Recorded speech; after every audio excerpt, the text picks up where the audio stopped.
I want people to think about sports venues as hospitality. I don't want it to be, oh, this is a stadium. I feel like you want to walk in and feel like you're walking into a hotel. As interior designers, we're thinking about it differently. It's like blurring the lines is really what I try to create more and more. To me, I love like when it's the most unexpected, like built into the millwork and the bar, really showcasing those feature moments that you want in the space. In a space like the player's locker room, where lighting is so important and so critical because it's about the energy you create in it. Or it could be like the player's tunnel in a specific club where the players run out. It's really about the lighting. What the client approves in a rendering, they're expecting that to look exactly the same at the end of the day. How can you, or how do you wish you could, like sell lighting as a luxury, even though it's not a statement piece? If you're gonna see a space flat, again, you can have the most expensive things in that space. But if it's not properly lit, then it's almost like, then what's the point of putting it in there? You're gonna miss it. That's how we start with the lighting designers.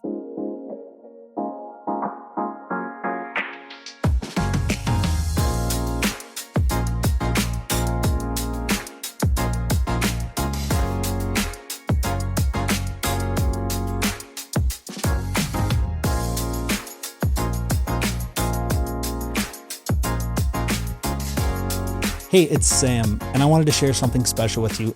We're sitting on location at Snapdragon Stadium with one of the creative visionaries behind it.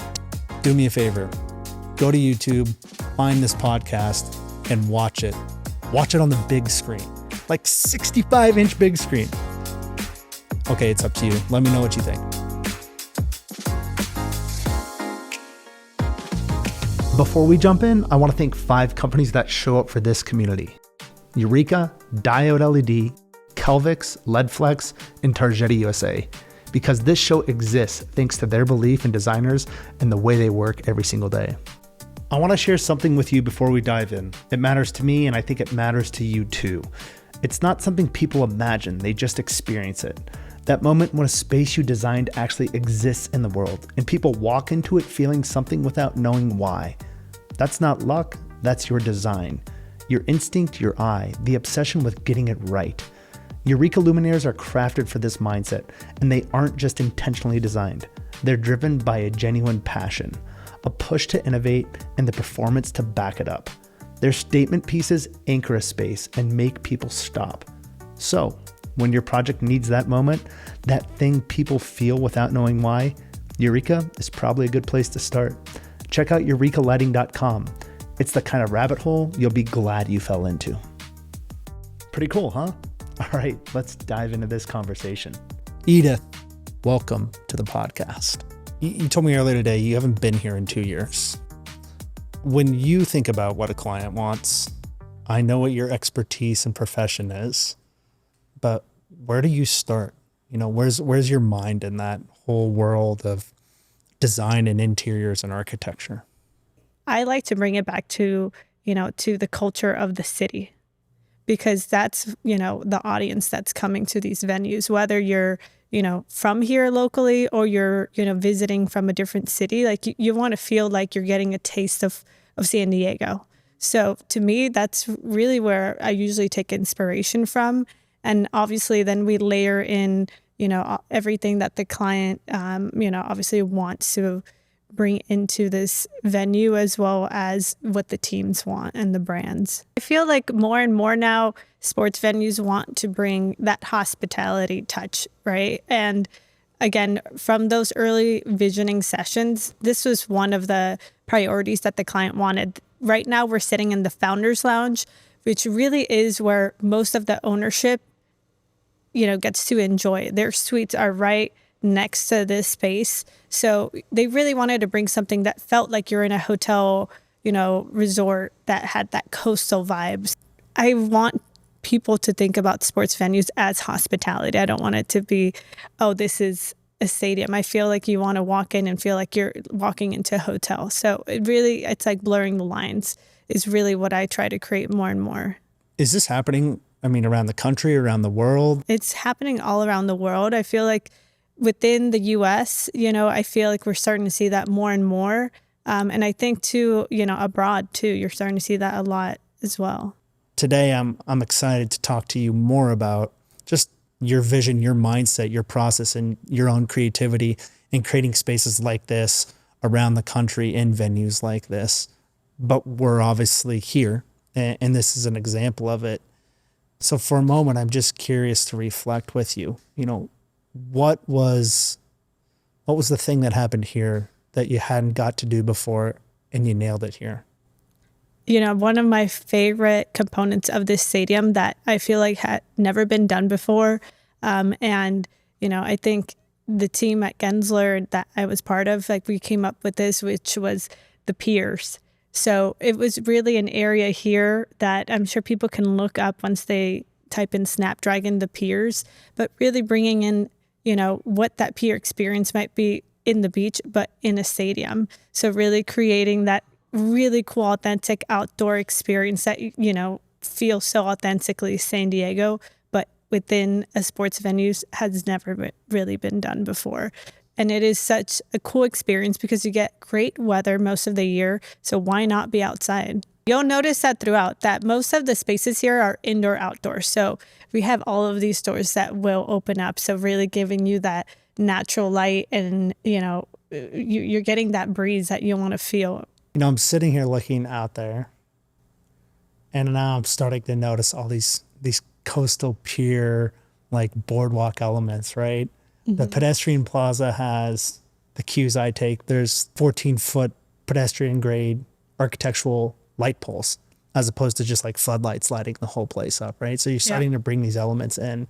When I look inside, I've said it 7 times already, we feel like we're in a hotel room, but there's something just beautiful and tremendous that's going on over there.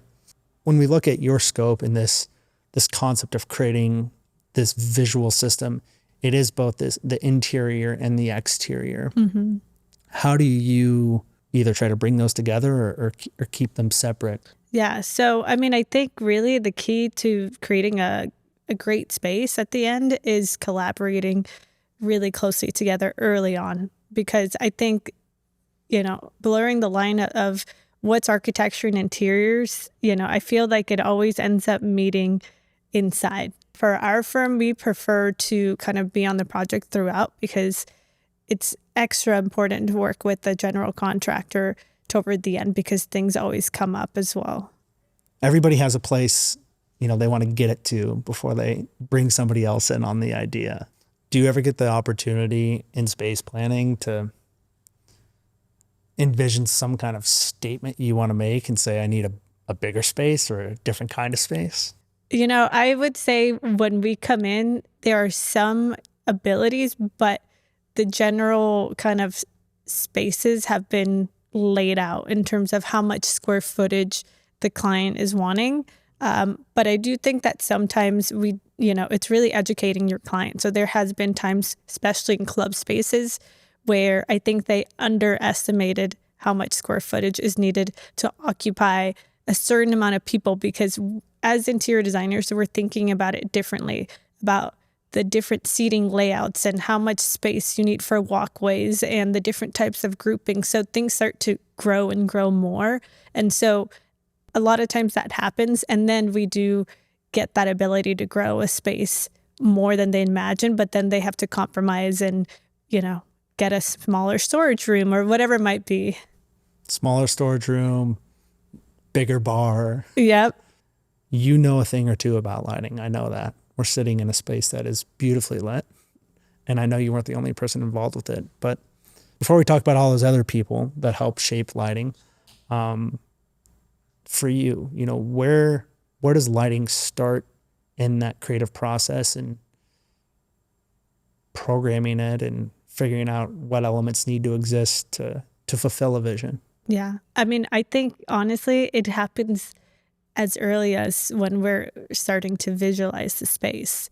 So, I think it's so important to have, a good education in terms of lighting, have good relationships with your lighting consultant early on, because once we start creating these beautiful renderings that we start to sell to the client to approve, it's already starting to showcase what the lighting is. And it's really creating those different light levels, the layers, and lighting really is what creates the mood and, starts to show the texture of the different, finishes that we selected. So I think it's as early as when you're visualizing it for the rendering, and then obviously, later on with the detailing. Because to me, I love like when it's the most unexpected, like built into the millwork and the bar, really showcasing those feature moments that you want in the space.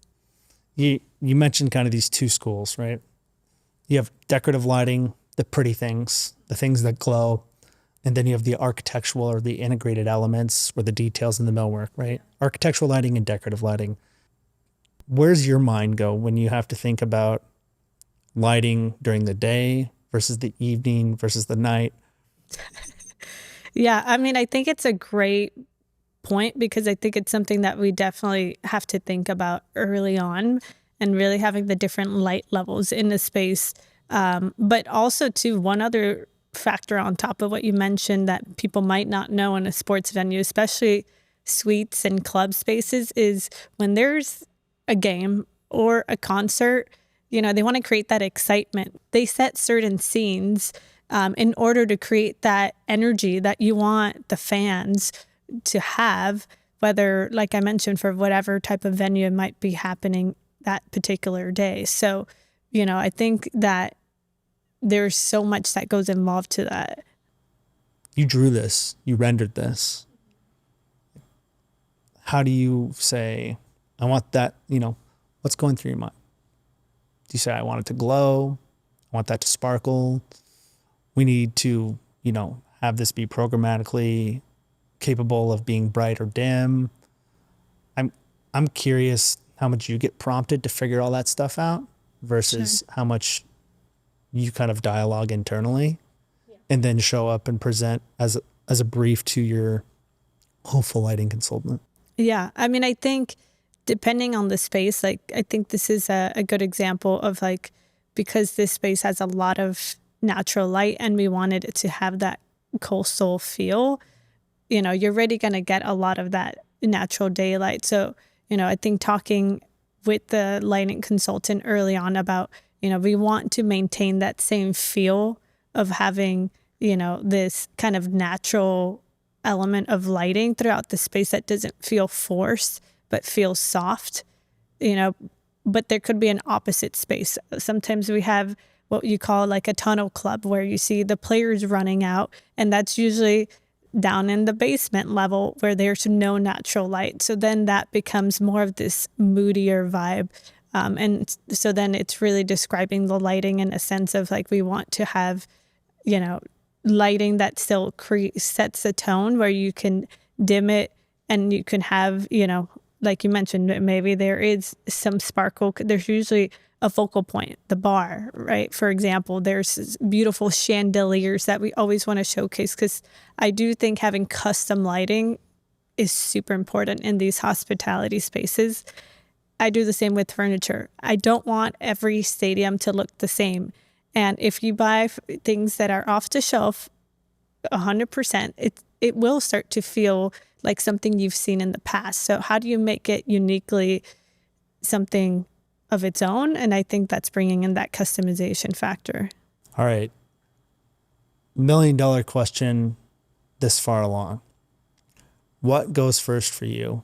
That cool, custom, visually eye-captivating lighting piece, or the lighting as an element in design? I'm definitely picking out the visual factors. So definitely, the wow factors, whether it's the chandeliers or, some beautiful wall sconces that are going to make it impactful. And then I know that we're going to have all the different light levels to enhance, all of those fixtures and the space itself. So for me, it really comes more about making it beautiful. And then we know that we can, enhance it with the lighting. So this word beauty, it's a strong word, right? You can have objects in the space that glow, that look cool, that provide some form of light. It's often the case that isn't the primary light in the space, right? How do you respond to the need to quote, meet the needs of the occupant and supplement it with other lighting. I mean, I think that's when, we have these coordination calls, and that's when collaborating with the lighting consultant and having their expertise come into the table really happens. So really, it's really relying on them, but obviously educating ourselves every single time in a project, because there's always, something new that you learn or a lesson that you learn from a previous project that you don't want to repeat.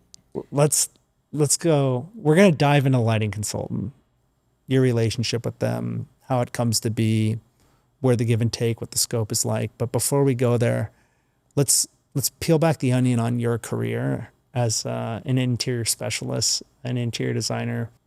Was there ever a moment where you're like, oh shit, like I need to learn more about lighting? Definitely. I think, to be completely honest and transparent with you, I think it's really just at the level that I was in my career, right? I think when you're kind of starting out as a junior intermediate designer, you might not be as involved in a lot of those coordination calls. So, that really are those conversations that, educate you. So I think the more you start to grow, in a leadership role, the more you start to, attend those calls and then eventually be the one managing those calls. So, I think early in my career, probably like the first half, I felt like I really had to listen in those small opportunities that I got to listen in. Was there ever a moment beyond listening where you got to be in charge of it and it didn't quite turn out the way you wanted it to? I don't want to say that it wasn't like how I imagined it, but I think that there's been challenges along the way when it comes to budget, right? And so that's always to me the hardest part, because it kind of comes in closer to the construction part. And then you're kind of having to, backtrack and see, okay, well, we still need to maintain certain light levels and keep it beautiful, but, you need it to be half the cost. So, I think that's when we really rely again on the lighting consultant and their sources and their knowledge on that. I think the lighting consultants will be pretty happy to hear all of that right now. So let's talk about them a little bit. What's your litmus test for this person has what it takes to do what I want them to do? Their past experience, their portfolio is super crucial. I don't necessarily think that it has to come from, do they do sports venues? Obviously, I think on the exterior side, that's super critical. But on the interior side, I think if they have some hospitality experience, to me, that's sometimes even more important, because they really understand, what the difference is between, say, just like a typical commercial space versus a hospitality space. I think they're completely different. I think now in my career, I really rely on, really past experiences that were successful and really maintaining those relationships. Beyond experience, is there anything from a technical standpoint or a collaboration standpoint, or maybe even just a capability standpoint that you look for? Understanding the structure of their team, how they collaborate and communicate within a project is important. And also to what are the tools that they're using? Obviously, we do everything in Revit now, so them having that capability is huge. That's a must. Like if you don't, then it's hard in these large scale projects to work with anybody.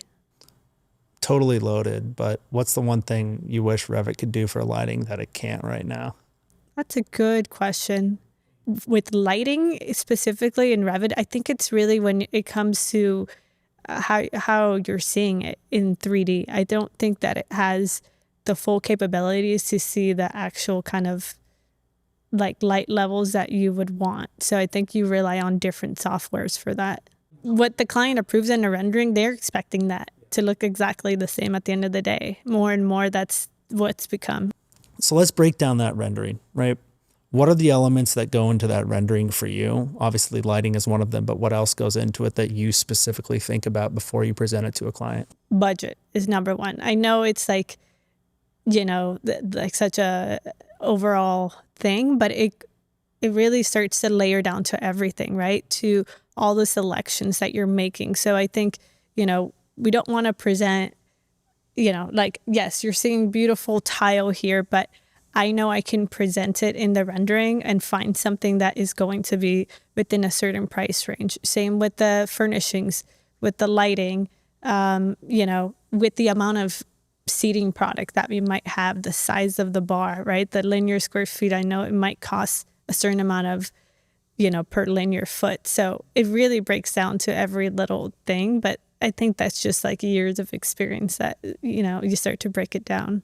Who gives you the budget and how do you like to break it up? It really depends on the project. I think Let's pick on this one.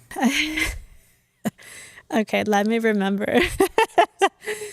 I think for this particular project, it was actually probably one of the most challenging projects I've ever worked on because it was my first Collegiat project.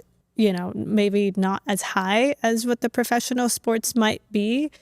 And I know they wanted the expectations to be as what they've seen for other, of those professional sports stadiums. We definitely get like an overall number for what the interiors budget will be. And that usually comes from the general contractor that they hire.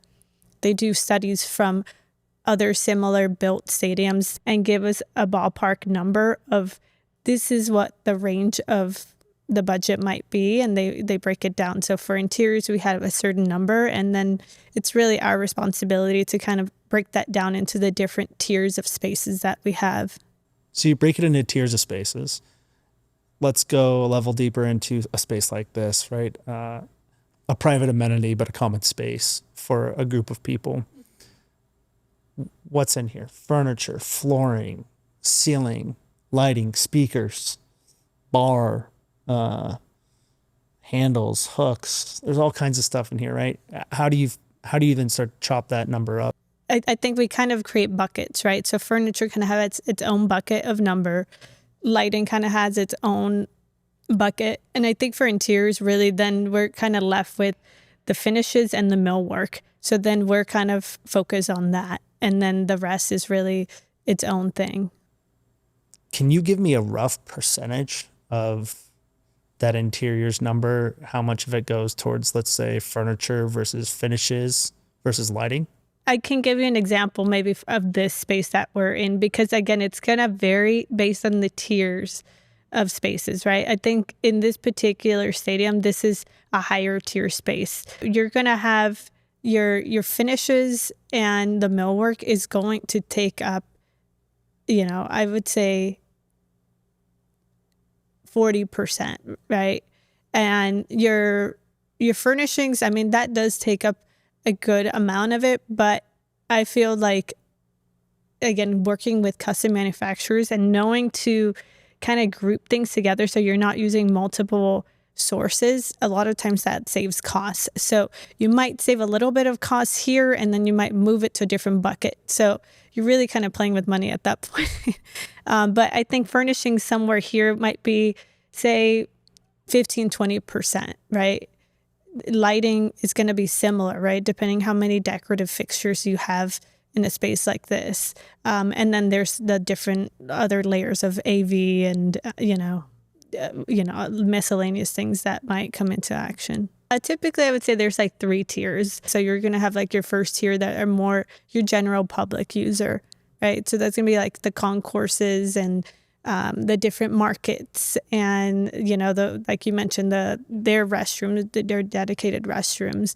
And then you're gonna have your second tier, which there's different clubs. Actually, if you look straight ahead, you see like there's a space that's just like directly in front of us that has what are like kind of glass garage doors.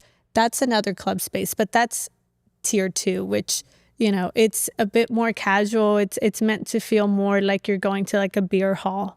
So you're going to see more concrete flooring. You're not going to see tile on the floor. You're going to have, exposed, like you're not going to have architectural ceilings. It's just going to be what's exposed with some cool, lighting. And then this is the top tier where it's going to be more premium. And obviously here we have a more finished look. So this top tier has like decorative and integrated architectural lighting. Tier 2, do you get rid of one of those, or do you keep them both and you just Yeah, it spend less? depends, but I think, a lot of times you'll see where either the whole space has exposed ceilings or maybe a portion of it. But yeah, I think there's usually a portion of it that's exposed. Then on that tier 1, how many layers of lighting are you looking for?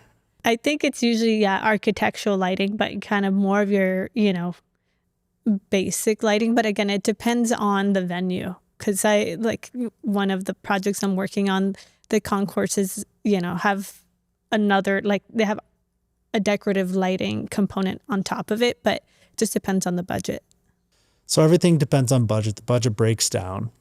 Are the projects you work on typically staffed with a lighting designer? Yes. Okay. Do you get to pick them? Usually it is the architect that selects them. And I think, usually they do come and ask if we have, any recommendations with people that we worked with on the past, because obviously we're all going to be collaborating on this. So we do have a say, but ultimately, the architect comes up with the list and provides it to the owner's rep, and then they make a decision. The lighting consultant gets picked on a project. Sorry, we went down a whole rabbit hole of budgets and tiers of spaces. But now that we've got all that established, it kind of lays the groundwork for obviously how you're going to communicate with a lighting consultant. What's first? Do you want to give them a brief on what you expect, or do you want their creative ideas? I think we want them to feel like they're, part of the process. What we do normally before we even go ahead and do a rendering is we, obviously come up with like concept boards that get presented to the client to ultimately sell them and get them to approve a concept. And so that's how we start with the lighting designer. So they're really engaged early on and to help us give us those ideas of how we can make this vision come to life. So like in this space, short of the details, like how does something like this show up with that integrated lighting into it? Do you propose it and they light it? Or is it a flat ceiling and they say, pop it, we want to put light in it? Usually we shape the space. We'll kind of provide, I would say, maybe early sketches or early 3D models, but not fully rendered, kind of in progress renderings or sketches to then, start to, get their ideas of like, okay, if we go in this route, how would you light this? Or, what's the most successful way of doing it? Or is there a better, way of going about it? The potential pros and cons of what you're putting in that rendering and the downstream effects of cost. There's a certain amount of flexibility in terms of the lighting that you're showing, I guess, more on the architectural, because you're kind of only getting, one angle of the space. It's not like you're seeing the entire space sometimes, especially when it's a giant club, right? So I think we really rely on them because sometimes they'll say, oh, that tile can't be glossy, right? It's going to reflect too much light or remove lighting here. So they help in that sense, but I feel like there's still some flexibility to make adjustments after the rendering's been approved because you're only getting a certain perspective. But it does help to get their initial feedback just so that we're, giving them the best, assumption early on. You own the visualization and the development of the space. Mm-hmm. Does lighting lead or does lighting follow your design? I think in a hospitality space, I think we want it to follow the design because the design is so crucial. I think in a space like the player's locker room where lighting is so important and so critical because it's about the energy you create in it, or it could be like the player's tunnel in a specific club where the players run out, then it's really about the lighting. So it just depends on the space. I want to find where that separation kind of is, right? Creating experience versus energy. Mm-hmm. How's that validated for you? Early on, we talked about there's a special area here called the piers, the Saigon piers. And those, it's outdoors. So it's still, to me, something, I don't want to say it's an interior space, but it's a space that, we designed as interior designers, but there was no ceilings. So it's really about the lighting that we had to do there. So to me, that's a perfect example about energy, because we really had to rely on, architectural lighting and how that's going to create some mood. We had to put some string lights to create a certain kind of atmosphere and mood into it. Versus if you go into a suite, right? That's going to be more about, it's less about the energy to me, and it's more about what the space wants to feel like. People know something nice when they see it, but it's pretty hard to tell people like, spend a lot of money on that lighting. Yeah. Is that true? I think so. I think, there's, unless it's like a statement chandelier or something, right? But I think you're right. I think that there's this sometimes undervalued, right? Yeah, because it. Lighting is not cheap. To invest in good architectural lighting that you literally don't see but just feel in terms of illuminating the environment, it costs a lot of money. And the product and the design and the coordination, we all know the devil's in the details, right? How can you, or how do you wish you could, like, sell lighting as a luxury even though it's not a statement piece? Like many things on the project where we have to educate the client.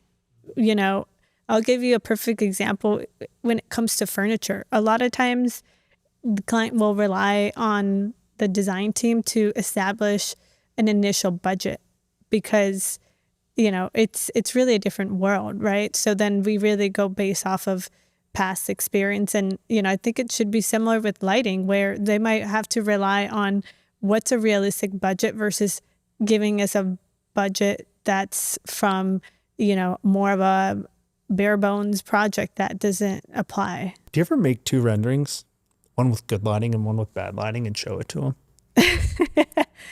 Like just to prove a point? It's a great idea. And the only time I've seen anything like that has been more on our exterior level. So I know they did that here when it came to because all the concourses are outside. Yeah, they look sweet. And so they've really had to rely on lighting, right? Yeah. And so because of that, they did do different studies, like you said, where they had very simple, basic lighting that was bad. And then some that was, like the enhanced, more expensive version. So in that sense, they did do it. But I think it's a great point to do it maybe on an interiors perspective. You're engaged, you're collaborative. There's no doubt in my mind about it, right? At the same time, though, there's a start and stop point for everything. There's scope. How do you look at your scope boundaries with lighting designers? I would say architectural lighting, right? That's usually more in their scope. Decorative lighting, I think we have more say into it because it's not really what's lighting up the space. It's really just like that cherry on top. So usually that's how we kind of separate it out when it comes to more of these higher end spaces. But I think, again, like having that very collaborative, early on, development with them, like you kind of blur the line of like whose scope is what, because we really ultimately all want the best product for the stadium. What's your take on architectural lighting details and how to get them right? Oh yeah. I mean, I think that's a lot of it comes from lessons learned.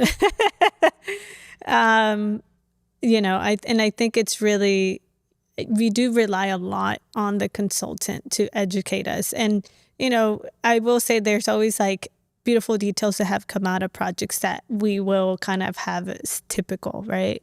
But sometimes they might bring a different knowledge to it that we didn't know. Maybe it's, okay, maybe the pocket doesn't have to be that deep, or it has to be this type of lens. But, it's really, I think, just comes from experience in the education. Do you get involved with mock-ups ever? Or do you ever have to challenge them to say, we've got to be able to fit it into this? And then... Yeah. I mean, there's always those conversations, especially for these type of spaces where, we kind of have to fight for it, or, maybe they, I know that they care for the design, but, I think sometimes they might be thinking about it in a lighting perspective, not how that, removing something or changing it to something different might affect the design. So I think it's really, we have to be completely, open and transparent in those conversations and not hold back, like when it's, those coordination calls. Do you like being involved in the lighting VE? How do you get involved? How do you navigate it? When do you get pissed off and say you don't have time for it? I think I don't mind being part of the conversations when it's for these premium interior spaces where it's so critical, right? Because one bad decision can hugely impact what the space will look and feel like. So I don't mind being part of those conversations. And obviously, if it's like I mentioned, architectural, we'll rely on the lighting consultant. But even then, like, I want to make sure, like here you can notice, like, I'm really particular. Like, I want them to be really small diameter downlights. Like, I don't want to go to a big 4-inch diameter, certain things that I want to still make sure we maintain. So maybe you just have to eliminate, the quantity, but still keep the same light levels. So I personally don't mind for these premium spaces that are so critical. Mm-hmm. This is a dumb question, but I'm going to ask it. There's no dumb question. Why is this space so critical? I think because of the end user here, right? So this is, as I mentioned before, like, there's owner suites that are adjacent to this right behind us. And so those are the users that end up coming here, and they bring their guests. So these are the high rollers. So these, to me, are the most important people, in terms of a VIP access. So you want them to have, that level of hospitality in their spaces more than any other space in the stadium. Before we keep going, I want to spotlight someone who shares the same obsession with the design detail that this podcast is built on. Kelvix doesn't just move fast, they move with purpose, helping the design world turn ambitious ideas into seamless, buildable realities. The Kelvix team works at the pace of your project, delivering tailored solutions backed by the people who know how quality, timing, and precision elevate the final outcome. In every spec and every collaboration, Kelvix proves lighting is more than illumination. Lighting protects design intent, sharpens the details that matter, and brings spaces to life with clarity and ease. See what's coming next from breakthrough products to standout projects at kelvix.com or on their social channels. I also want to take a moment to share another company that I respect and enjoy learning from. At LeadFlex, linear light is designed to do more than illuminate. It's engineered to shape how spaces are experienced. Rooted in British manufacturing, LeadFlex works alongside lighting designers, interior designers, and architects worldwide, supporting projects where detail, precision, and execution matter. They're not just a manufacturer, they're a technical partner, providing bespoke solutions, rapid prototyping, commissioning, and long-term support from early concept through final handover. If light is integral to your architecture, choose a partner who stays with the project and learn more at leadflexgroup.com. There's also one more company that I want to introduce you to because they consistently show up where it matters. I know, and you know, every designer knows the success of a space depends on actually what shows up on site, and that's where Diode LED comes in. Lighting performance isn't an add-on, it's the foundation of every successful linear lighting project. Designers need solutions that carry ideas smoothly from specification through installation, and Diode LED is built to support that reality. With industry-leading inventory, reliable delivery, and responsive support, Diode LED keeps pace with real project timelines, not theoretical ones. Real solutions for real projects, no matter the scale. Learn more about what's happening in Reno, Nevada at diodeled.com. Pretty neat, huh? All right, let's get back to the conversation. Have you been able to find a natural ebb and flow of how far you take lighting and then where somebody picks up to get it to the finish line? How much do you rely on that? I think it's pretty consistent of like where that line is. So, I think once we have all come together and agreed on what the lighting wants to be, once it gets to that like design development portion of documentation, that's really where it gets handed off most of the time to the lighting consultant to really kind of run with it at that point. And it's really just about coordinating at that. How much of it do you want to see between DD and this whole thing getting built?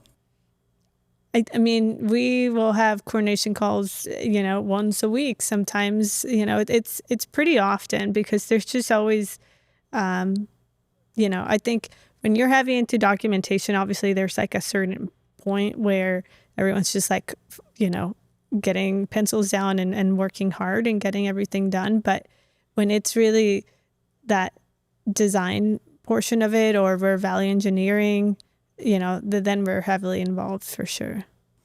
So you dip in and out as it influences your guys' total outcome. When you think about lighting designers in general, what's your experience with them been like? I think it's great when we can all kind of come together and work, especially in those early collaborative stages, in person together, like having those sessions. I think they're just way more effective. But the experience, I mean, it's all been really positive. I think, maybe some more than others. And I think it has to do with the communication at the end of the day. And it's obviously we want to, be educated and have the best result, but it's also having a great personality. Communication, doing business, working together is all great. What about on the creativity side? Yeah. I mean, I think on the creativity, I love it when, you have lighting designers that, bring unique ideas, or maybe they make you think of something when you show them these kind of initial sketches or visuals that you wouldn't have thought of. Like that, those are the people that I want to work with the most because, it then ultimately feels collaborative. Is there any way to learn how to work with a lighting consultant besides just diving in? I think really it's just being open-minded early on and really getting them involved as early as conceptual, that's really the best advice I can give. Because I think if you wait too long, it's like you might show something that isn't right, and then it might create a challenge with your lighting designer and create that friction that you don't want. So I think it's really just making it as cohesive from the beginning. How'd you figure that out? You're right. I try to do that with everything Okay. in the project. You just do that. That's just your style. That's why I went on my own, because I wanted that even more, that collaborative feeling. You want to bring people to the table. I love partnering with like new architects, for example, right? Because it's just, I don't know, it's just such a fun experience to just do something super collaboratively together and actually create. And like, I don't know, being part of this amazing team, it's one thing if you do it, and you say, I did it, but if it's like this giant effort and everyone kind of brought their expertise, like, I just think that's even better. You mentioned how a lighting designer might show you something and make you think about it differently. Can you give me a couple examples of like the aha moments that came through those meetings? I'm just curious. Yeah, I mean, I'll say like, for example, like a current project that I'm currently working on, like on the concourses that we have, we have added like your typical kind of architectural lighting, some decorative fixtures like some baffles and whatnot.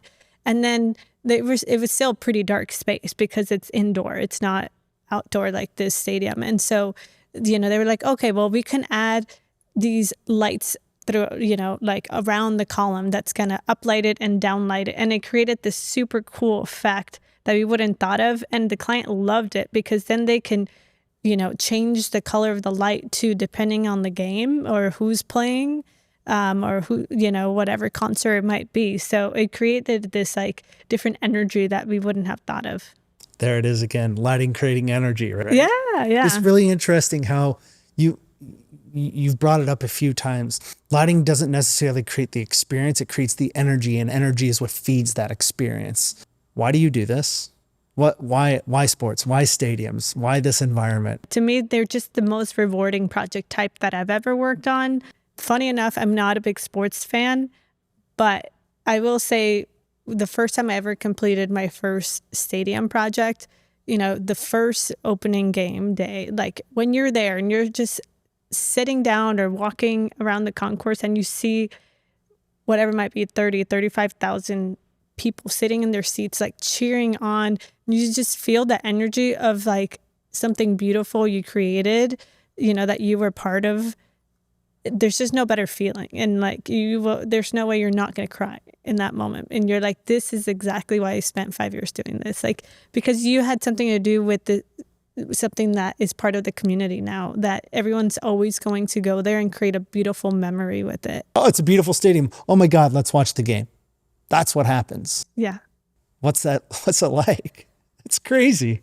To me, it's like unreal, especially when I go and see like some venue that I want to see, right? So like I'll go for concerts mostly.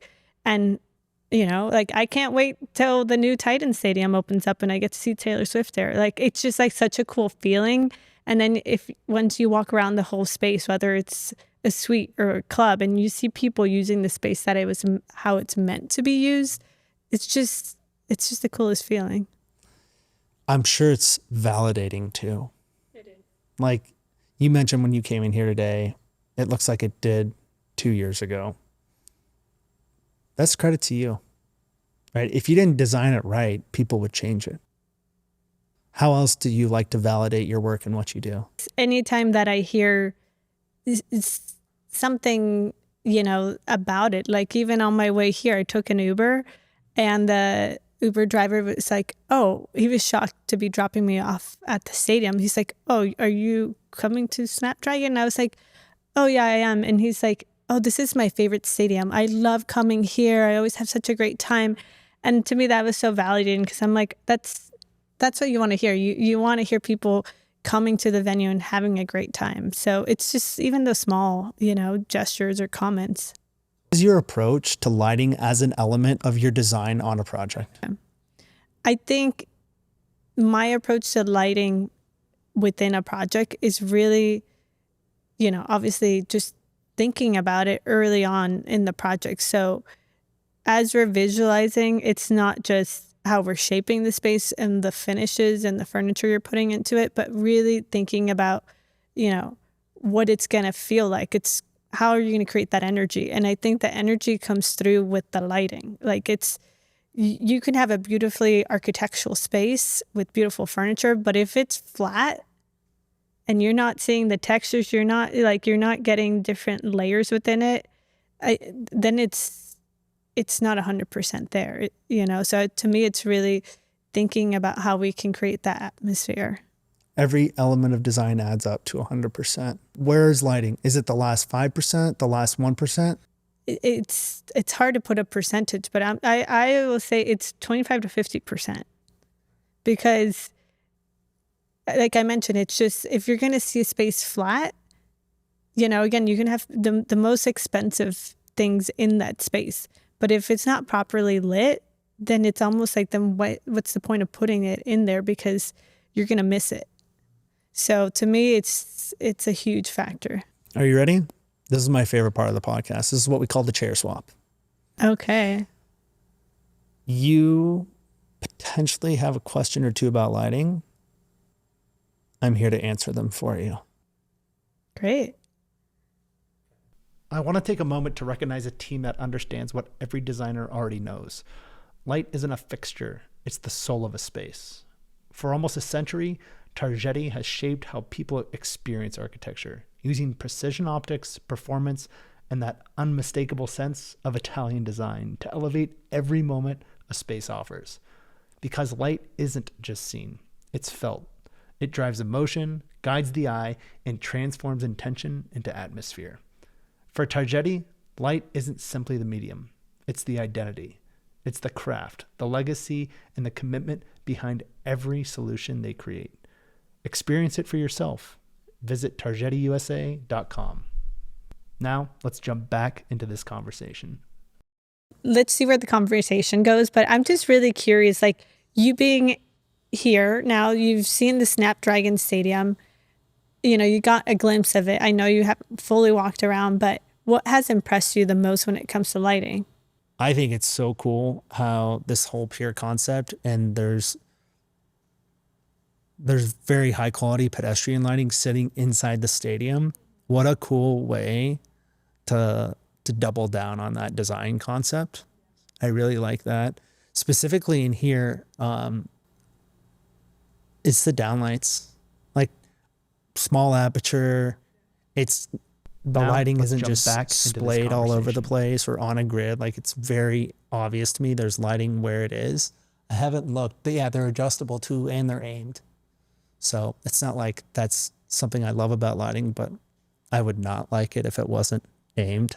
Like, I think it's super important to put lighting where it needs to go, not just light a space for the sake of we need it. If you were to be working on any skill project, right, with a design team, like how do you think lighting, designers or consultants want to be working with the design team? Like, just kind of swap it. Totally. I have a short answer and I have a long answer. The short answer is as early as humanly possible, because it's definitive that lighting can totally create that energy and shape and transform a space. In order for lighting to do that, it does need to be in certain places, right? I can't light this part of the room if I don't have anywhere to put lights. Can I come up with a creative way to get it there? Of course. Now, is there time, budget, and effort allocated for that? Probably not. So just some like simple opportunities to, I think, frankly, like come in at a schematic phase and say, if you have 7 different programs in a space, here's a typical lighting detail for that. I don't care if you take it or not, but let me at least advise you on maybe a way you could achieve this. So as you develop your design documentation, and by the way, you have a lot to do before we probably actually get involved, you can have this idea in the back of your mind. I think if there's an opportunity to just offer that concept so that you understand the intentionality and outcome of it and like the good versus bad rendering, obviously you're probably just going to want to hang out with them after that because they're fun people, right? And they're funny and they're ridiculously passionate about something that is very low on the totem pole on the budget. But as you know, 25 to 50% of the outcome can rely on it, right? So yeah, that's the short answer, is getting involved early. I think the longer answer, lighting consultants, lighting designers need stronger advocacy as a profession. Yeah, they do the job and you pay their bills and they go on to the next one. There's a good relationship there. But how can there be 4 times as many lighting consultants? Not by you hiring the same one every time and not talking about it, right? By you celebrating who they are and maybe saying, hey, we're going to work with someone else because we want a variety of experience, but we actually have a client. We have a peer who does what we do, who we want to introduce you to, and they've never done someone before, and you made our first experience so special. I think that's something that lighting really wants and also needs from the totem pole of construction, It's no one's job to promote someone else, right? Business is business. You got to eat what you kill. You got to go out and get what you get. But I do think when the experience is positive and makes an impact, how can you support that to the extent that someone who says, no, I don't need them, or no, I've never worked with them and I don't have time to figure that out, or I don't know, I'm 4 years into my career and I haven't sat in on the meetings. I think it's just that opportunity to expose the success lighting can create is also a huge part of it. How crucial do you think, say architectural versus the decorative versus the millwork, like, might be in terms of how you allocate it or mix it within the design? Like, because I know, again, like as a designer, we rely on you guys to like come up with, okay, where you think certain lighting should go, because we might just make assumptions, but ultimately you guys are going to come back and say, this is what we think is best. So I think a lighting professional will answer this a couple different ways. I can give you probably the opportunity to explore both of them. One comes from what podcast guests have referred to as the chameleon sense of being a lighting designer. It's their job to blend in with the project. The other is the purist of you gotta like the space, right? So to the first, the chameleon-like sense, It's listening. It's listening to your vision and what do you talk about 70% of the meeting? Okay, let's go get the lighting right there. And we'll figure out the rest. That may mean you have this beautiful piece that's glowing and it's not enough actual light for the space. So the way we get the actual light for the space are 4 really big things that you probably think are pretty ugly, but that's all that we have left to afford. And I'm going to ask you to make that trade. And we're going to make it. Or your pretty pendant's not going in the building, right? That's probably one way to think about it. And to that sense, you could weight like probably 60 to 70% of the lighting budget to that in those spaces. But you're particular, and I know that. So I'd probably suggest the opposite, which is the pragmatic approach to providing the appropriate amount of illumination through integrated architectural details.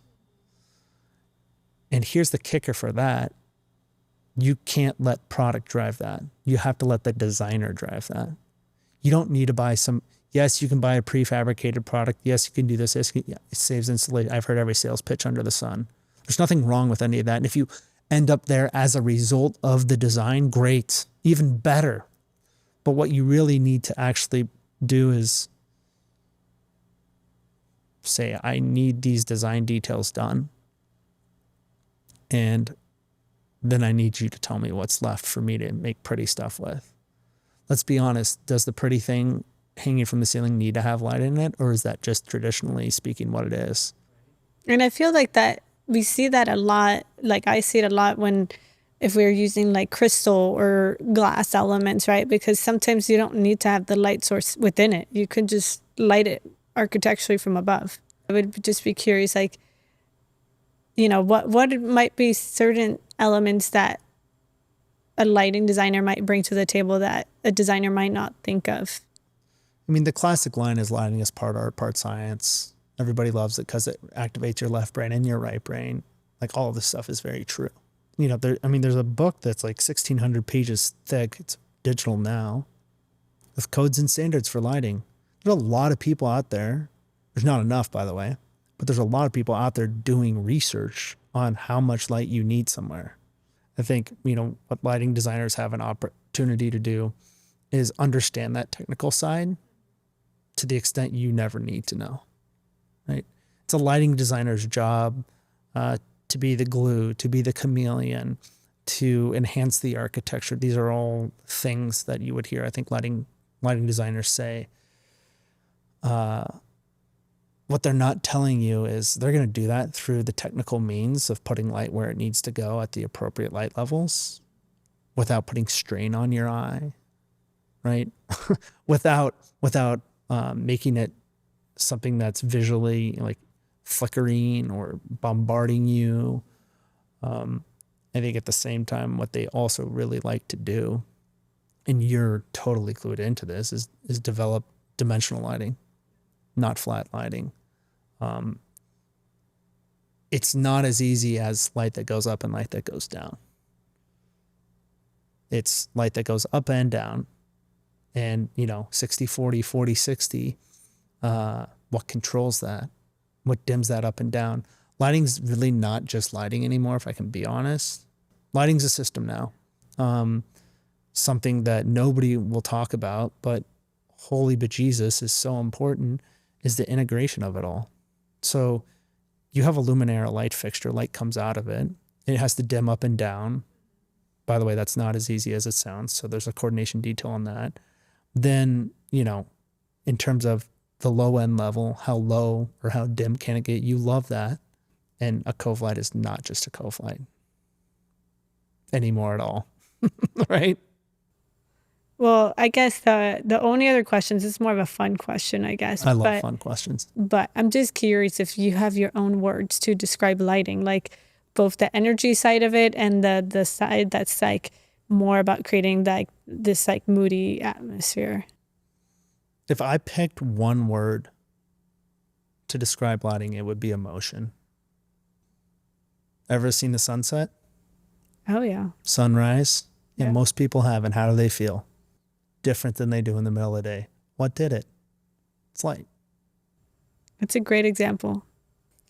All right, that's the chair swap. Thank you for your questions. I like them. They're good. I think it's a tradition I'm going to start on the podcast.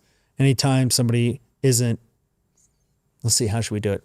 Anytime your primary focus in the AEC world isn't lighting, we get a chair swap. Unlimited questions. What a deal.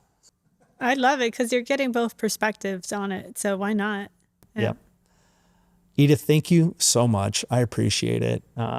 This is fun. This is cool. It's a really neat way to experience and explore, I think, the world of lighting.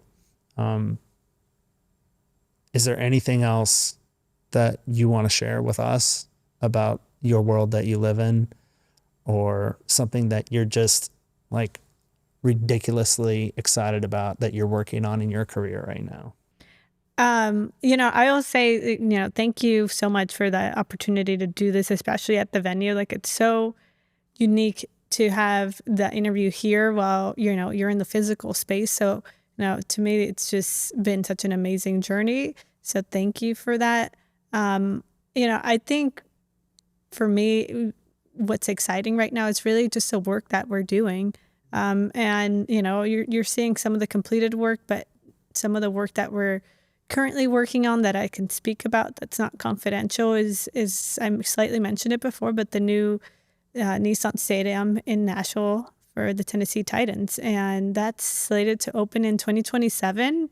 And it's just incredible. There's a lot of cool lighting that will be in there, especially on the exterior.